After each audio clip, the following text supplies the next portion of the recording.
Good evening and welcome to the regular session of council. It is Thursday, October 16th, 2025, 7 p.m., and I will call this meeting to order. Remind members of disclosures of pecuniary interest and the general nature thereof. None noted. Review of items not listed on the agenda. Thomas, please. Thank you, Mr. Mayor. There are no items to add to the agenda. I would note that item 16(1)A, the confidential item in closed session, is being pulled from the agenda. We'll move this to November the 6th. Thank you very much. Moving on to section 4, announcements from council members. Does anyone have any announcements for the evening?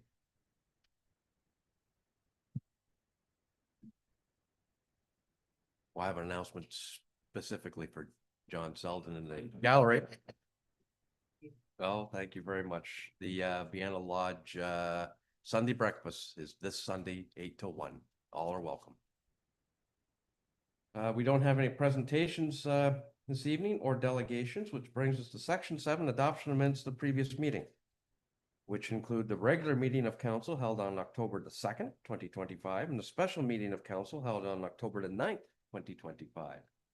Those minutes have been circulated, and hopefully everyone's had opportunity to peruse them. If there are no errors or omissions, I would entertain a mover and seconder for the following.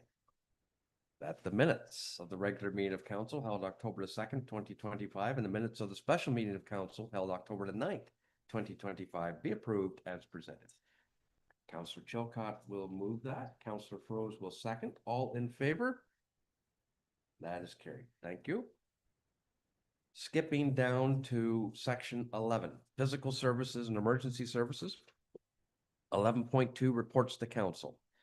Item A, report PS 1025 by Steve Adams, Manager of Public Works, Drainage Superintendent, regarding the proposal award RFP 2503 2026-2028 concession food booth, Port Burwell Municipal Beach. Good evening, Steve. Thank you. Good evening, Your Worship, members of council. The report before council is, hold on, sorry. There, wrong one. Yes, is the RFP 2025-03. That's for the Port Burwell East Beach concession booth for the 2026 to 2028 season. In 2020, the municipality entered an agreement with Simply Scoops for the operation of the concession booth, which expires this year on December 31st. On September 10th, 2025, staff issued the RFP with a closing date of October 6th. When staff sent out the RFP, we were looking for a concession operator capable of providing the service level throughout the summer, maintaining an appealing and well-liked, well-kept professional presence at the beach for the visitors and the residents. And municipal staff have observed over the last few years the steady increase in usage.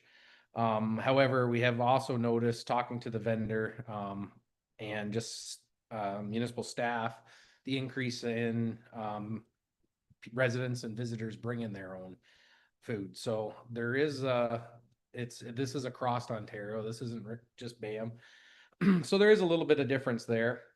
However, moving on, staff did receive on October 6th 2 submissions, one from Simply Scoops and the other from Marnie's Beachside Bites. The RFP, it established a monthly minimum rate of $1,500. This was up from $900 back in 2020. With the only change was the installation of 2 receptacles, waste receptacles, extra, that were operated by the operator, not by municipal staff or municipal contractors. So the operation of the food booth would be May 1st to September 30th, 7 days a week.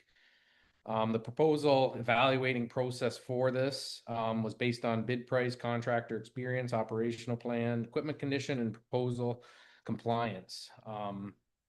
Following up with the evaluation, Simply Scooped received an overall score of 86% compared to the 78 from the Marnie's Beachside Bites.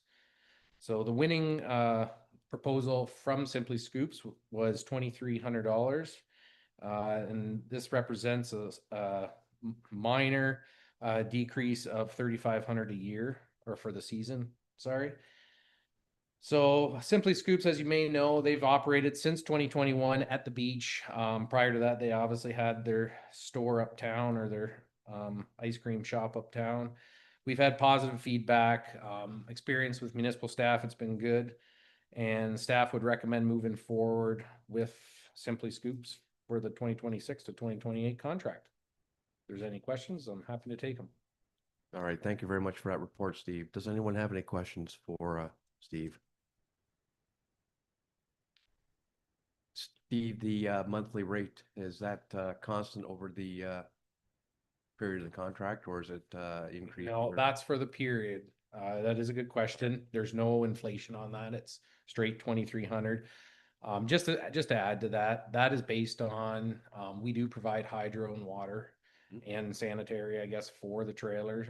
That kind of covers some of that cost and other beach maintenance costs. Because there is a lot of waste produced from the trailer, and our contractors have to look after that. Okay. Anything further from council members? Okay.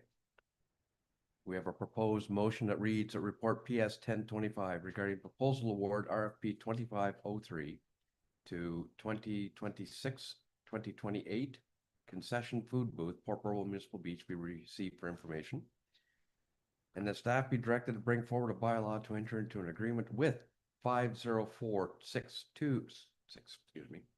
Let's try it again. 504-6827 Ontario Inc., otherwise known as Simply Scoops, for provision of a concession food booth at the Port Burwell Municipal Beach. Do I have a mover and seconder for that? Deputy Mayor Weiser will move and Councillor Chilcott will second. All in favor? That's carried. Item B, we have a report PS 1125 by Steve Adams, Manager of Public Works, Drainage Superintendent, regarding the 2025-2026 Winter Operations Plan level of service. Steve, please. Thank you, Your Worship. Yes, if council remembers last year, same time, October 17th, we received a report 1424. This was approving the winter operation plan and the level service policy. The policy outlines how winter maintenance activities are delivered to the municipality that support the compliance with the Ontario regulations 239 or minimum maintenance standards. So each winter season from November 15th to March 22nd, the public works staff and municipal contractors, we perform operations that include winter patrolling, snow removal, ice removal, sidewalk snow removal, anti-icing. With this, we staff recommend maintaining an annually council approved winter operations plan. This helps with compliance with the minimum maintenance standards. It's a very big risk management tool with the insurance companies. It helps just defend the municipality against potential claims. For the 2025-2026 season, the winter operations plan remains largely unchanged with the previous year. Some small editing to the mapping, some typographical revisions. However, the plan, nothing has changed physically in it. Following the MMS and the Environmental Canada Code of Practice for salt management. They're in a review right now. I'm expecting, it's still unknown at this time, but there's going to be some significant changes around sidewalks for winter maintenance possibly in the near future. So we'll revert back to it next year and see if anything's been done on that. However, public works staffing, it remains the same. 2 supervisors, 2 operators. We're on call 24/7, 7 days a week. During the month or during the winter, we have 7 other operators that cover the shifts. We run 4 a.m. to 11:30 p.m. That's Monday to Friday, and then during the weekends we have additional patrols and then staff are called out as required. So the plan classifies the municipal roadways according to the MMS and setting the required response times based on snowfall depth, icy road conditions. There's timelines within the report. I try to just mention it every year that generally utilizing Highway 19 as say our busiest route. That's a class 3 highway. And within the table, in the, there's a set out depth, and 12 hours after 8 centimeters of snowfall have fell. That's what we have to actually clean it. So we've been pretty good. We try to keep a standard without going too far. We do have to match our municipalities next door. It's always a battle to try arranging, for crossover roads to match up, because that's generally an accident prone.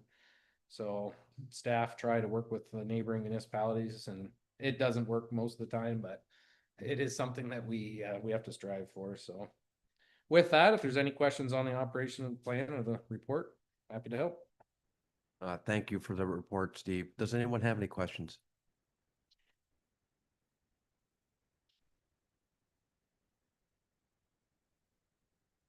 As you noted, Steve, was relatively unchanged from last year. Yeah.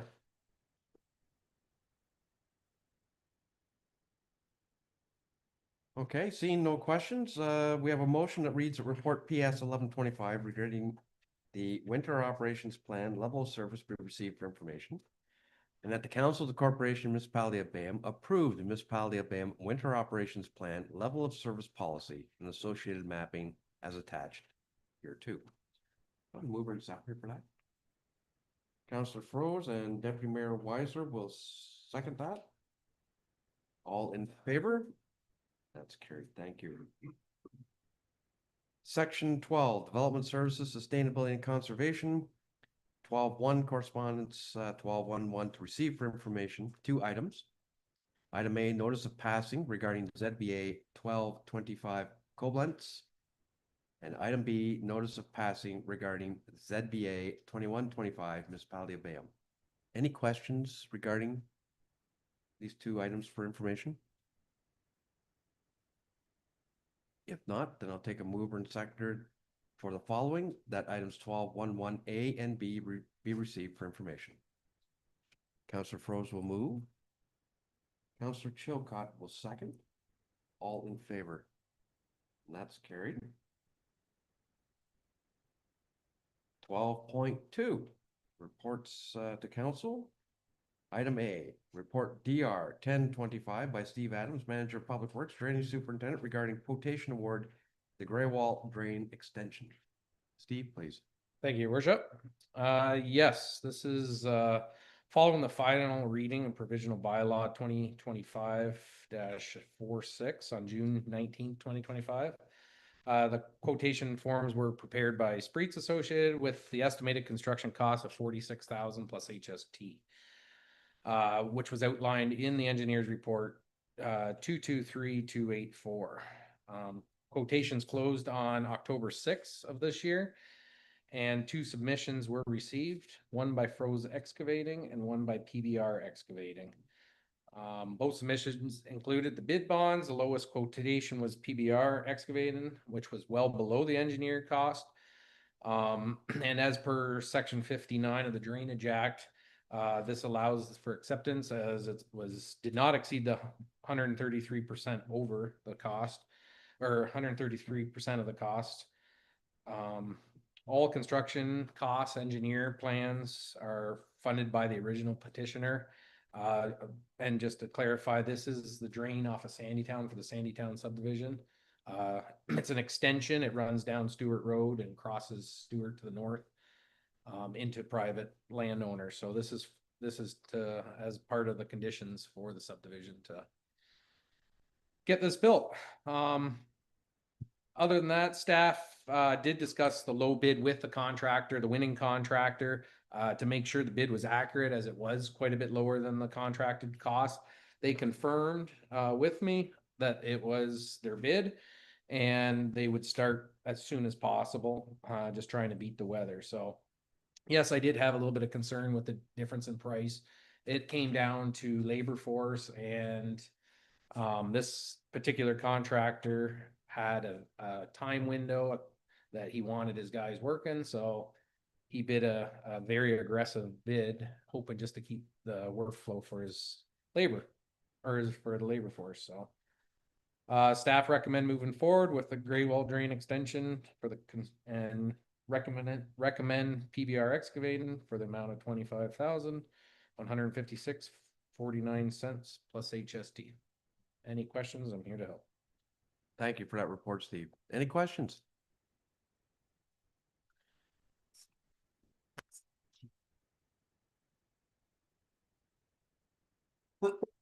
Excuse me.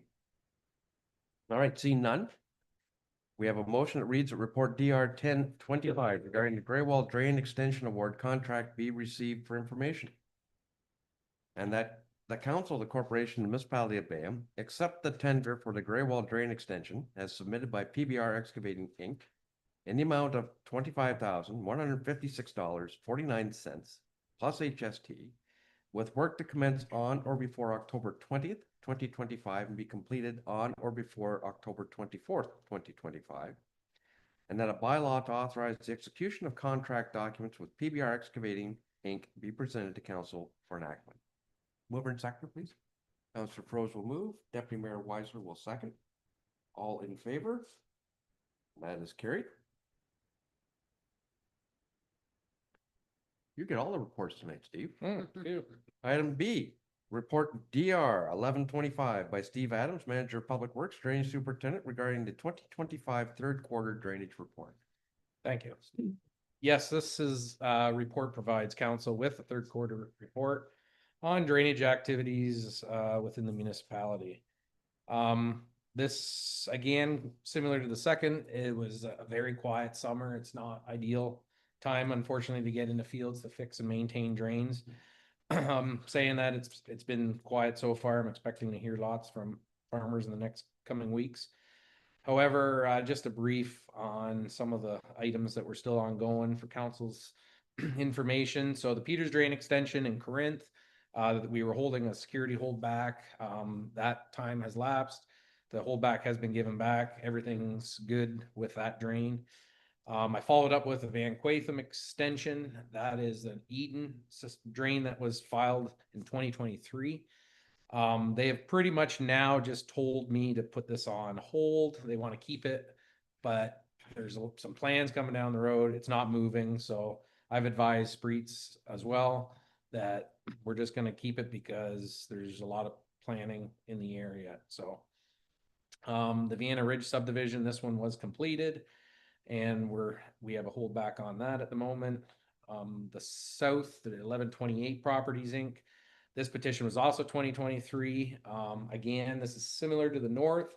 We're waiting on planning, possible expansion. The drain, they want to cover everything with this drain, just because the downstream, it's going to need to be sized. We're in discussion of moving ahead with sizing it accordingly to the land. And just to get this in as the houses are being built now on the east side of the road. And then obviously we have the one up the road that we just awarded. And then drain maintenance, we've repaired the Smith drain. There's a small repair. The Caruthers drain, we found something early summer. So this is going to be done in the next week or two. And along with the completion of the Mueller drain, this one's been a bit of a chase. We've snaked it many times. There's a lot of roots. There's a lot of large trees over top of it. We're trying to save the trees, and however, future is going to show that something's going to have to be done to keep maintaining this as the tiles are starting to break. So overall, it's been pretty good, and we're looking forward to the phone calls here in the next few weeks. So I can't tap on wood on that because it's going to happen. So I'll leave it with you with any questions.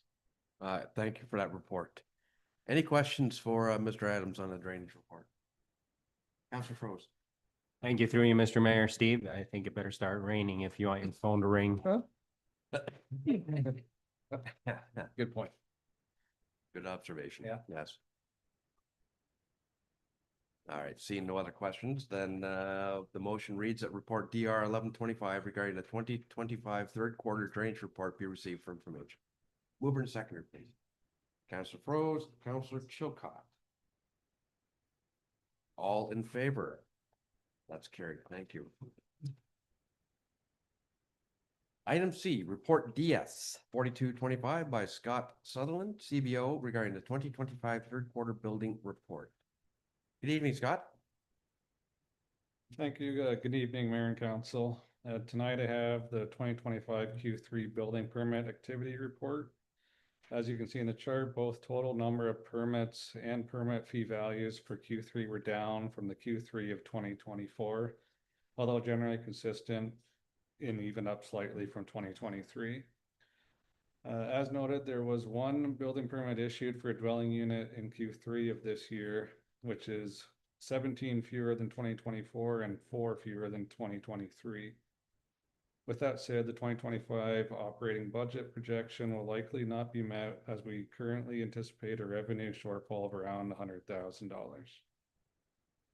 Staff have confirmed with other municipalities and financial institutions that the ongoing global market uncertainty still seems to be contributing to slower business and construction activity.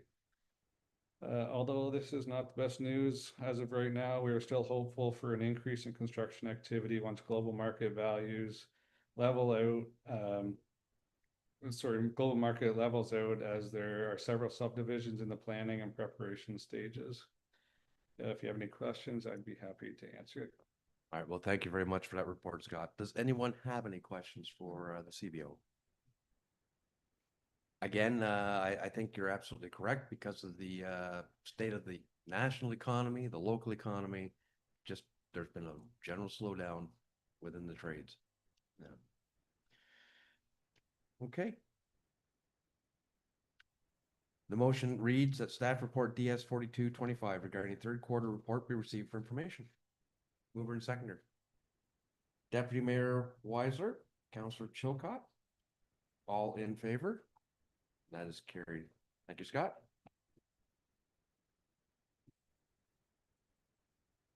Item D, report DS 4125 by Margaret Underhill, Planning Coordinator, Deputy Clerks regarding declare lands as part of the open highway system, Part 2, 11R, 11368, part of Coyle Road. Good evening, Mark. Good evening, Your Worship and Council. The report before you is in regards to a condition that was included in the granting of consent application E88-24 for Wood. They severed a parcel from their farm property containing a surplus farm dwelling. During the application review, it was determined that a small portion of Coyle Road was in private ownership and that the conditions of consent would have to include the ownership transfer to the municipality. The owner has satisfied the condition. They've transferred the ownership of Part 2 of RP 11R 11368, the traveled portion of Coyle Road, and having that transfer registered on October the 3rd, we are now presenting a bylaw to council to declare the lands as part of the open public highway system. So the draft bylaw is before you for consideration. I leave it with you. Thank you for that report, Mark. Does anyone have any questions?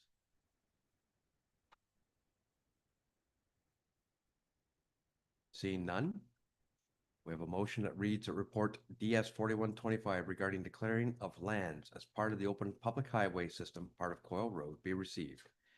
And that bylaw number 2025-061, being a bylaw to authorize and to declare lands in the municipality of Bayham as part of the open public highway system, described as Part 2 of Registered Plan 11R-11368, part of Coyle Road, be presented for enactment. Mover and seconder, Councillor Chilcott. Councillor Froese will second. All in favor? That's carried. Thank you.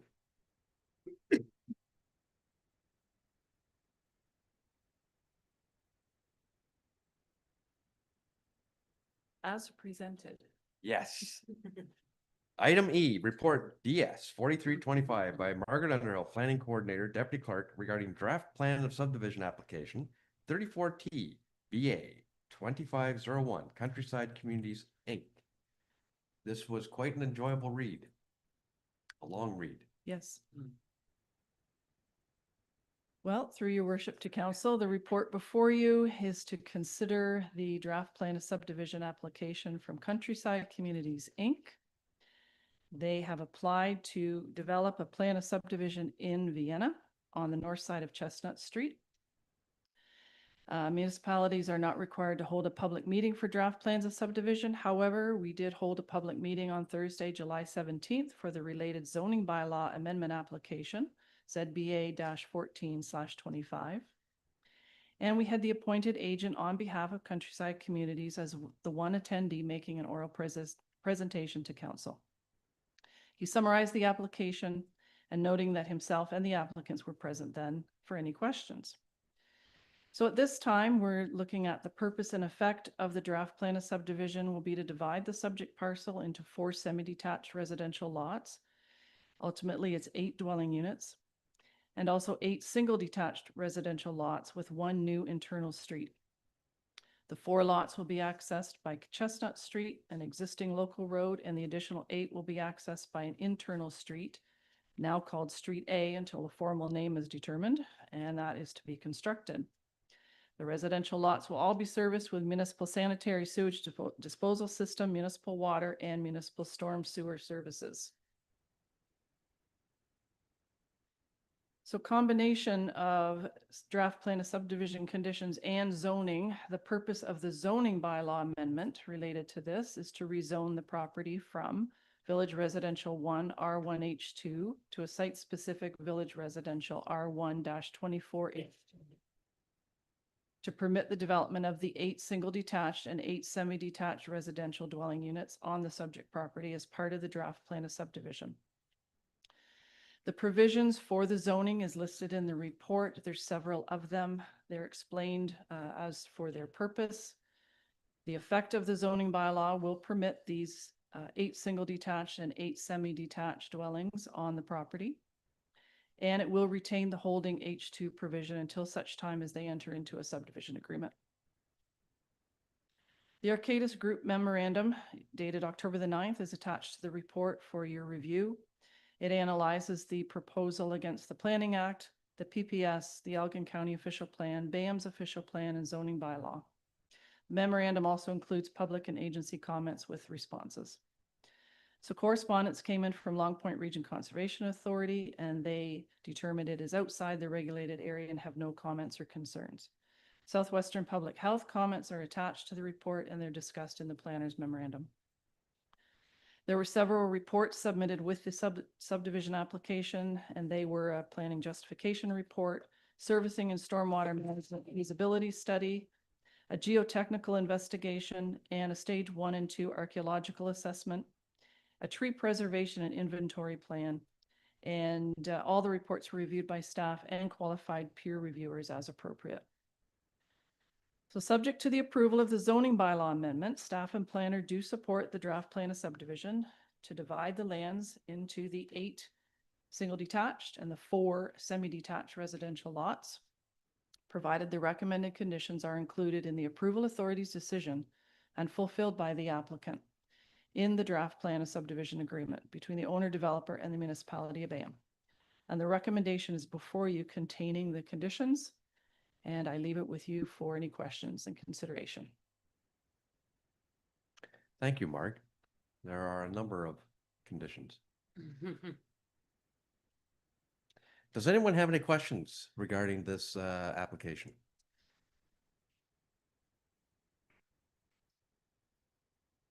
As I said, it was a lengthy, you take the report and you take the attachments, so a lengthy read, a lot of information. Councilor Froese. Thank you, through you, Mr. Mayor. Margaret, how does it get determined what stage of archaeological assessment needs to be done? 1, 2, or 3? The first is the stage 1, 2, and their consultant prepares a report and makes recommendations. In this case, the recommendation was that there was not enough evidence to say that a stage 3 had to take place. So it came from the consultant's recommendation and a review by our own planning staff too. But the recommendation would have come from their consultant to say that it needed a stage 3. Supplementary? I used Rainey's words. Anyway, what determines that? Like what findings determine a stage 3? They could find artifacts. They could find evidence of indigenous habitation. Thank you for the word. Only indigenous? Well, that's the idea of archaeological studies, that they're looking for evidence of pre-inhabitants of the lands. Thank you.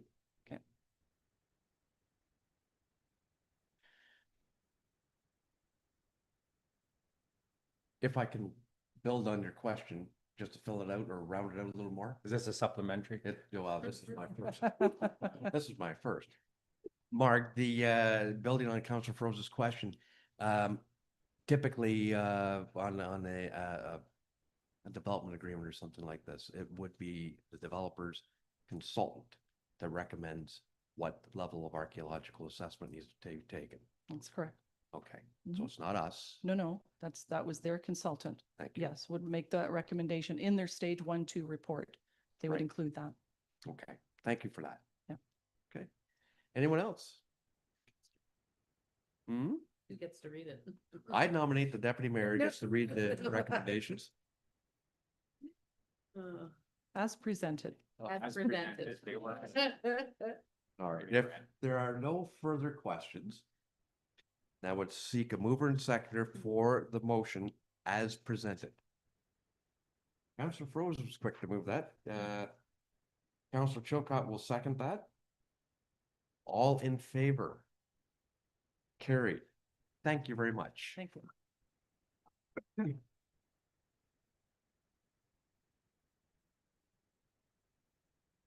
Brings us down to section 13, finance and administration, 13.1 correspondence, 13.11 to receive for information. Item A, the city of Kitchener regarding postage. Item B, town of Newmarket regarding automated speed enforcement. Item C, Niagara region regarding respecting state of emergency on mental health, homelessness, and addictions. Item D, County of Elgin regarding speeding on county roads. E, Long Point Region Conservation Authority regarding the September 3rd, 2025 minutes.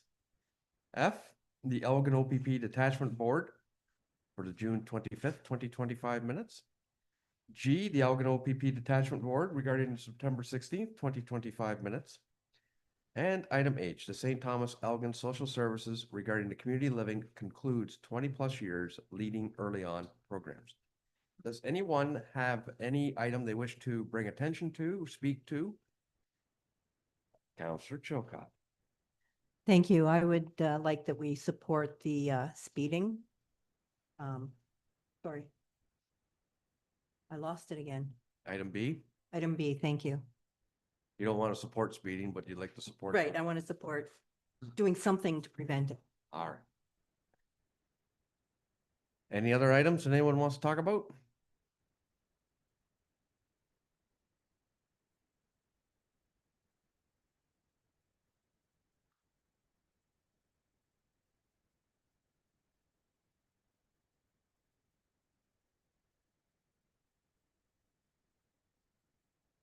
Are busy typing in a motion for us.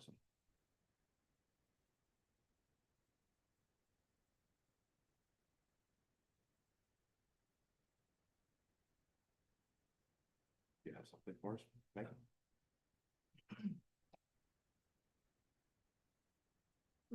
So we have a motion that items 13.11A through H be received for information and that council for the corporation of the municipality of BAM supports item B. And it's moved by Councillor Chilcott. What if I don't? We assume that. I don't want to support. Pardon me? I don't want to support item B. Well, there's a way around that. You could move to separate. Oh, okay. Not gonna go there. Okay. That's one way around it. Excuse me. There you go. Do we have a seconder for that? Okay, Deputy Mayor Weiser. Okay, all in favor of that motion? Okay, and opposed? Yes, okay, it's carried. But thank you. 13.1.2 requiring action. The Elgin OPP Detachment Board regarding request for proposals, financial management services. Thomas, you want to speak to that quickly? Thank you, Mr. Mayor. Yes, I can speak to this one. So we received correspondence on or about October the 7th. This was sent out to Lower tier municipalities in Elgin County from the OPP Detachment Board seeking interest by way of a request for proposal for financial management services for the Elgin OPP Detachment Board. Now, historically, Elgin County has provided financial administration support to the board. However, the county is no longer in a position to do this, and OPP detachment boards are not recognized as standalone entities, so they cannot obtain a business number to operate independently. So they are in a position where they're seeking other lower tier support. So they are seeking proposals from lower tier municipalities in regards to payroll services, managing the board bank account, basically providing their financial and treasury services. So this is before council for information. They are requesting proposals be submitted no later than November the 10th. I have had some preliminary discussion with the treasurer on this, and at this time, we don't have internal capacity to support taking on another organization. So we recommend that council receive this for information purposes only. All right, well, thank you for that.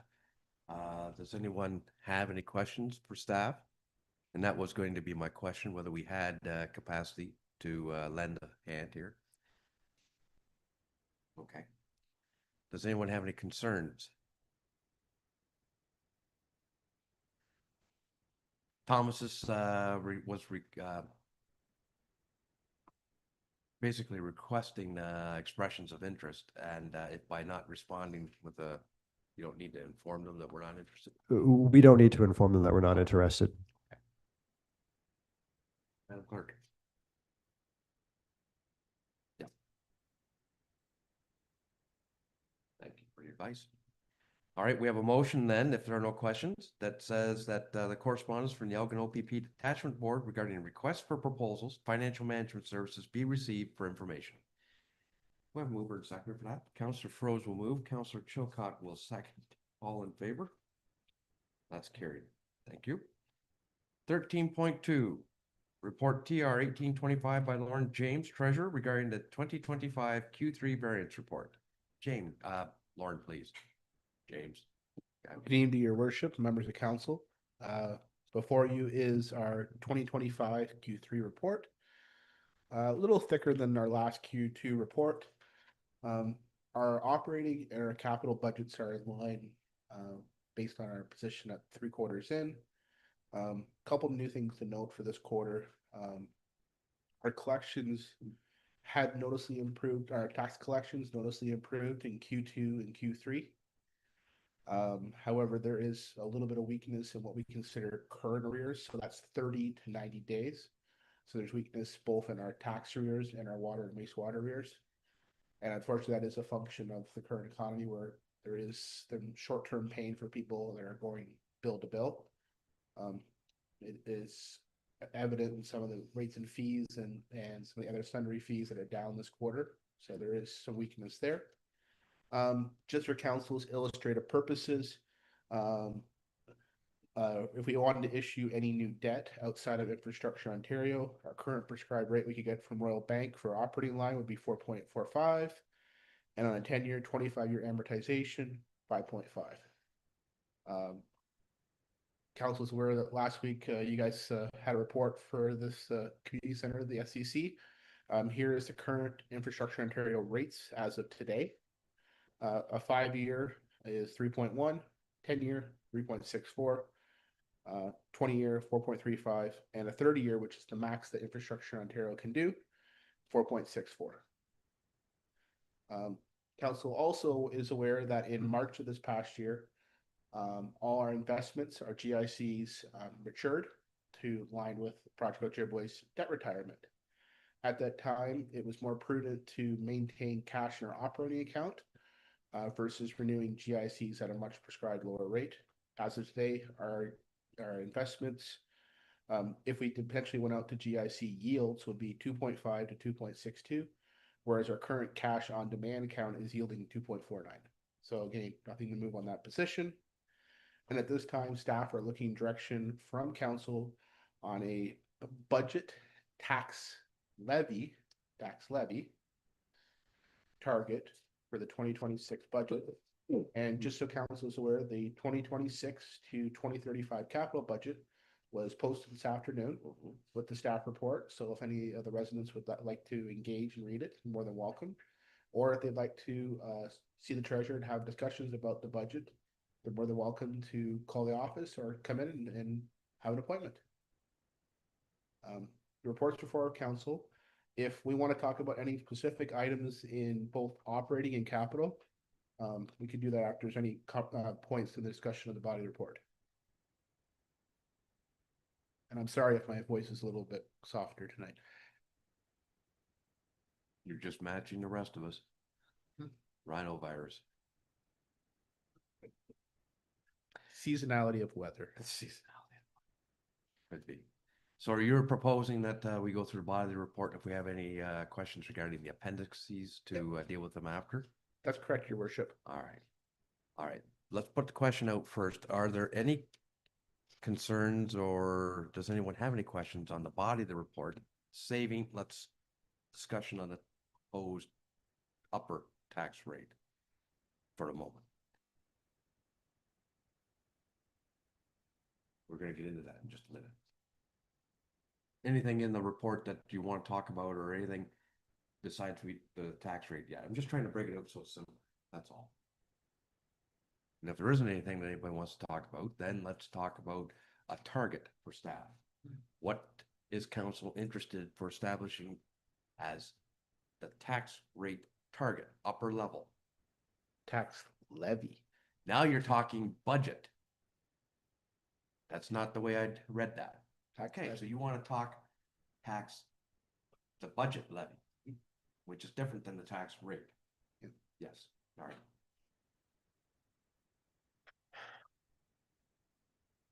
Let's go with Councilor Froese. Thank you, through you, Mr. Mayor. Does one not directly affect the other?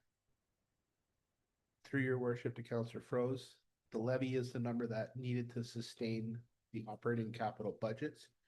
If in the event that the current tax rates need to increase to get to that level of tax levy, then the rates would go corresponding to bring that tax levy number to sustain the budget. What council or what staff is looking for is what is the target tax levy that this council wants to see back on the January report. Please, Thomas. Thank you, Mr. Mayor. Lauren, maybe for illustrative purposes, given that the report identifies that we have projected assessment growth of around 1.3%, can you illustrate for council what the difference would be between, say, the rate and the levy, recognizing that the delta there is 1.3? If we factor in the impact assessment growth, which is 1.3, you're starting off with about 82,000 already. That has no impact on the tax rate. That would be tax rate neutral or zero. Would it be fair to say then, just again, for illustrative purposes, if we were to look at something like a 2% on the levy, the rate impact to existing taxpayers would be 0.7 because of the growth being 1.3? Correct. Thank you. Yeah, thank you for illustrating it, because that clarifies it a lot better. Okay. All right. So Councilor Froese, please. Thank you, through you, Mr. Mayor. Now I can answer. Good. 0 and 0. Ooh, nice. Utopian type target. I'm not sure if that's possible. Yeah.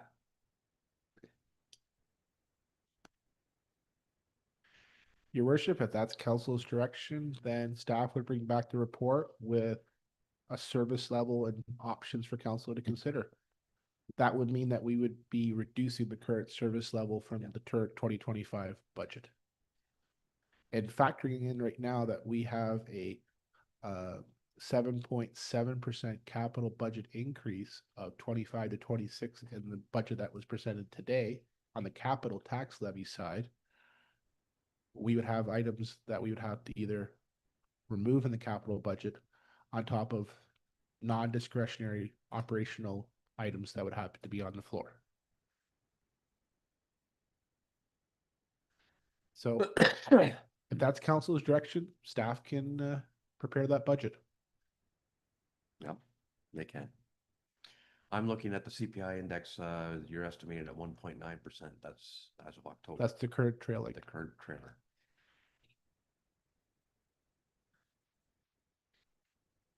So budget levy. Again, if you kept it at 2%, you're looking at a 0.7 Correct. tax rate. Correct.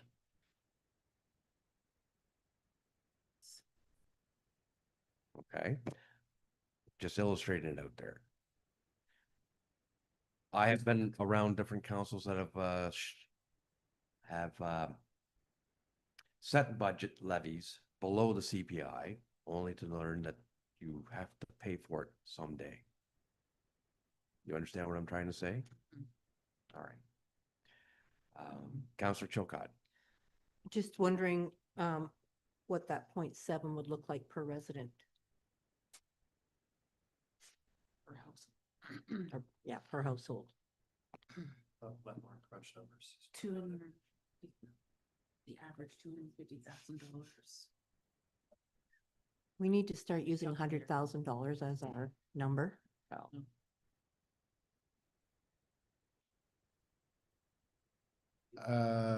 $15.50 Per- per house Per with year? per year Mhm. on the BAM portion. Assuming a house has about 3,500 a year in combined tax between county, school, and BAM. And I'm literally just spitballing off the top of my brain right now. I'll do the math off what the normal tax bill is in BAM.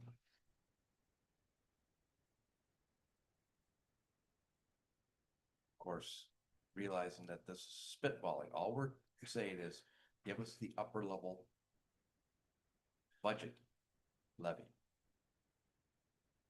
We still have to go through capital, we still have to go through operating. There's always time to lower that number. I would recommend CPI. CPI 1.9, or at least Yep. 1.9, 2, whatever. Yeah. Through you, Mr. Mayor, yeah, I would support 1.9 CPI. On the budget levy. Correct. Well, That yeah, drop it. using the illustration that Thomas put out before, yes. Mhm. Yes. Yeah. Mhm. If we can pull that off, that would be amazing. Mhm. Looking at our neighbors around us, they're nowhere Nowhere near. near it. Yeah. Some of But we some have, of our neighbors around us are starting at 12.5. yes. Can we agree just an upper limit of starting there? We can chisel it down as we go. When we go, you don't want to do that. You want to set 0. Well, it's a highly optimistic goal. I appreciate it. Yeah, we should have those. They're good for us. Optimistic goals. Yes, sir. Yeah. Okay.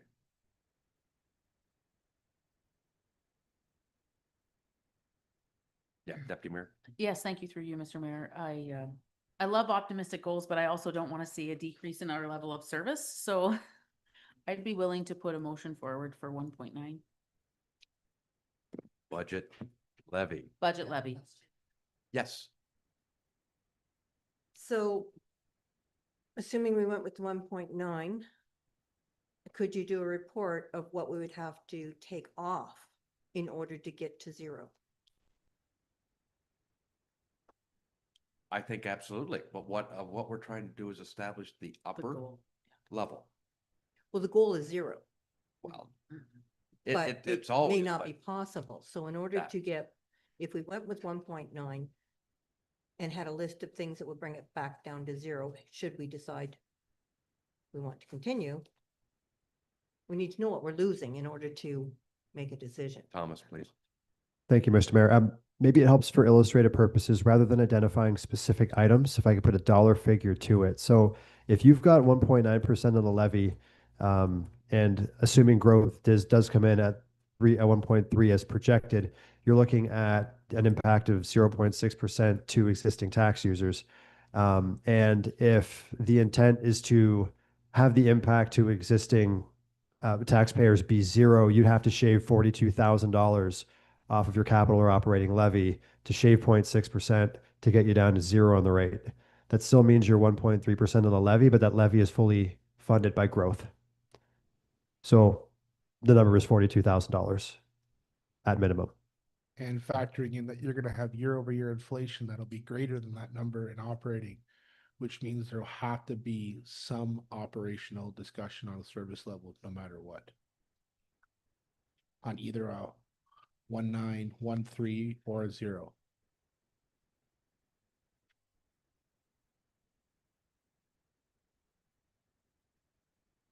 In similar years past, I brought before reports that had options of items to remove from the budget. If that's council's direction, we can go in that way. But that's gonna be non-discretionary, and some of them, each of them will have certain aspects of maybe contentious points. You meant those are discretionary points, not non-discretionary. Non-discretionary, sorry, non-discretionary. Discretionary, non-discretionary are items that were mandated. Yes, that's the point. Lauren, Yeah. please. We don't have any control over non-discretionary. Correct. This is discretionary stuff. Discretionary. Okay. Thank you. But again, when we come to the budget side, if that's what you want to do, have a list come forward where you can shave it. You can. I'm just trying to advocate, don't cut yourself too short yet. That doesn't mean we're going to settle at 1.9. Budget levy. It's just a starting point. That's all.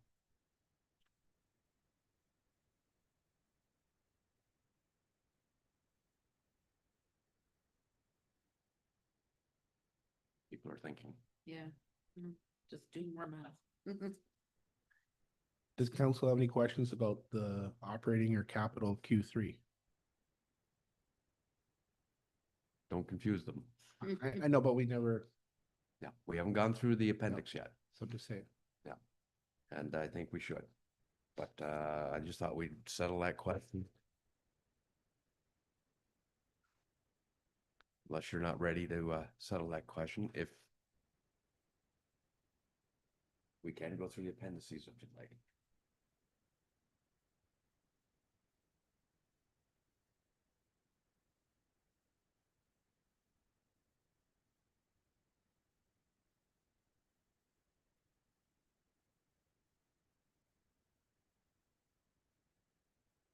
All right. Appendices? Sure. All right.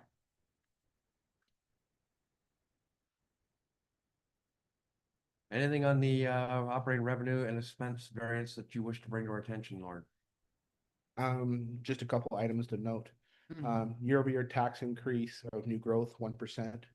We anticipate to be right around 1.3, 1.5, so it really lines up with next year's impact projected targets. As I noted to council in the last year's budget reports, we had extremely strong headwind year of fire. A lot of motor vehicle collision recoveries, fire grant recoveries, and a huge amount of cost recoveries. So that is a one-time windfall for the year for fire. As the CBO noted, the lower building activity obviously has lower expense activity. The rest of it is just seasonality stuff. We take that to additional student grants for the museum, which is a benefit. So thanks upper tier governments for providing that. Higher than expected paid parking down at the beach, which is positive. And then from the operating side, a lot of it is just mostly seasonality, and again, lower building activity. But we've had extremely strong planning activity, both on the revenue side and expense side. That's from the operating point of view. From the capital point of view, all the transfers are booked. Almost all of the capital is procured for the year.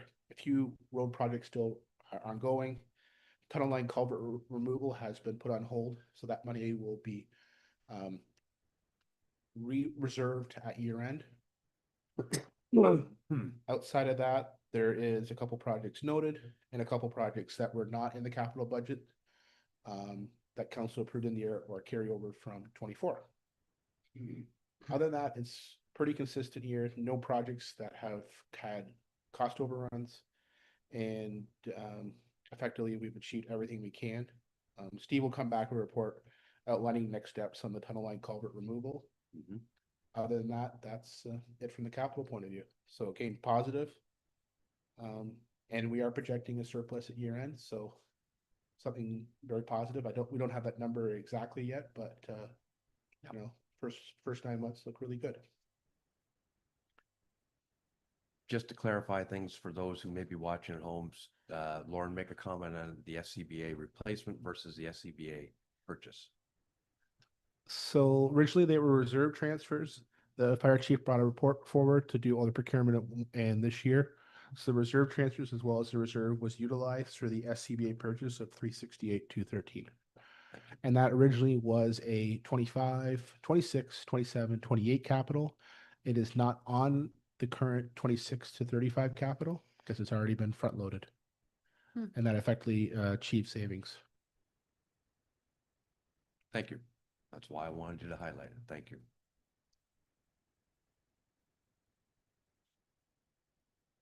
Any questions on the capital side? Anyone?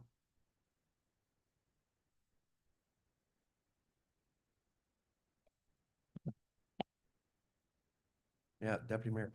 Thank you through you, Mr. Mayor. Just a comment, if I may. Thank you very much, Lauren, for the report. I really do like how you prepare your reports. They're very easy to read and understand. Thank you, Deputy Mayor. Yes, and just a comment as well. I'm just so impressed with Public Works and the way that they budget. They're usually right on point, and this year they're a little under budget, which is great. But yeah, just a comment. Congratulations to staff on the hard work there.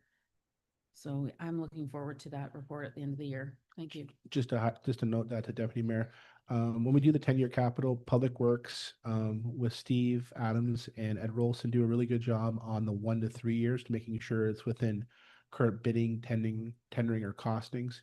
And then that year 4 to 10 is more of a, this is our placeholder based on asset life cycle. So they do a really good job on the 1 to 3. And outside of vendor shocks, which is really uncommon for them, we are pretty within 1 to 2% of the target number on a consistent basis. So they do a very good job, and I commend the senior staff for that. Okay. Thank you for that.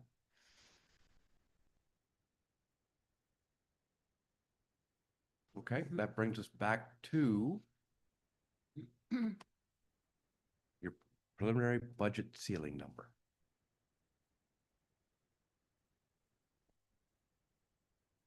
Deputy Mayor.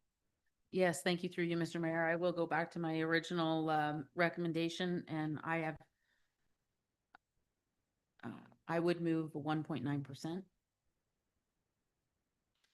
I do want to change that motion, though.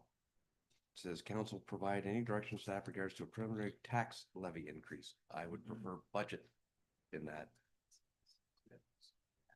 Pardon me? Okay. Just so that's clear, we're talking budget levy, not Budget. tax rate. Mhm.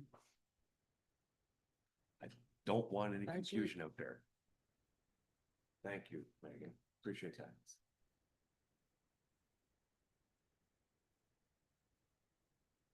All right. So Deputy Mayor, you're willing to move that. Is there anyone willing to second that? Unless you want wording in there as a maximum. As a cap, as a ceiling. That would be more palatable. Would you be willing to second if that was in there?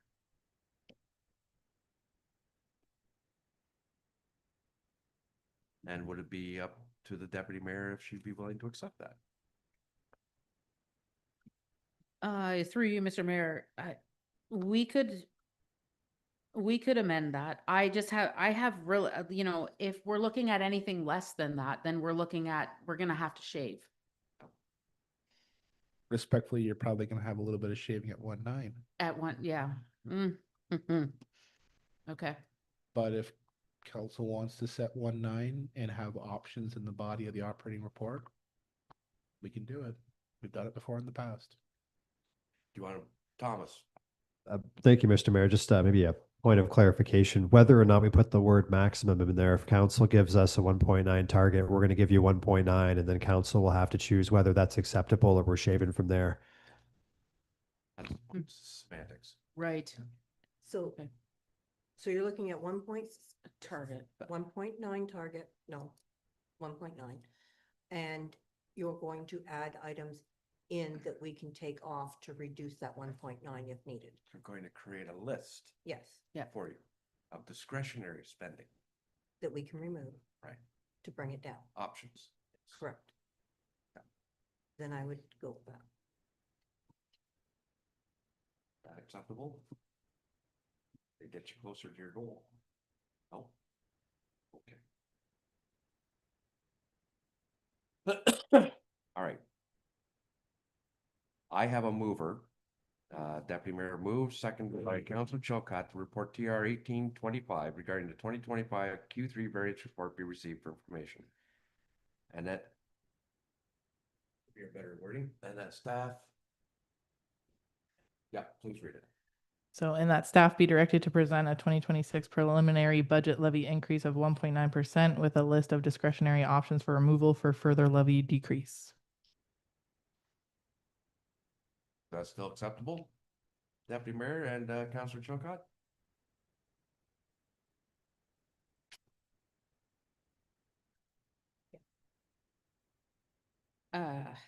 Sorry, through you, Mr. Mayor, Megan, I'm sorry, could you read that one more time? And that staff be directed to present a 2026 preliminary budget levy increase of 1.9% with a list of discretionary options for removal for further levy decrease. I could say for potential for the further levy decrease. Further levy relief is better. Relief. Yep. Okay. In other words, it's more fodder for the budget discussions. Okay. Okay. Thank you, through you, Mr. Mayor. I'll hold that. Yep. Okay. Any more discussion on the motion? All in favor? Opposed? Okay, it's carried. Thank you. It's just a target. Judging from the grimace from the treasurer, good luck. Brings us to section 14 of the bylaws. We have two this evening. Bylaw number 2025-061 being a bylaw to authorize and declare lands in the municipality of Bayham as part of the open public highway system.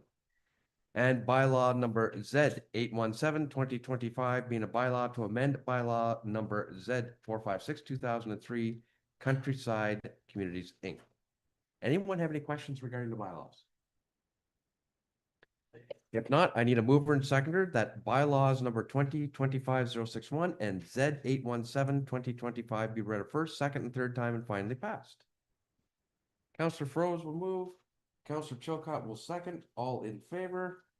That is carried. Brings us down to the confirming bylaw.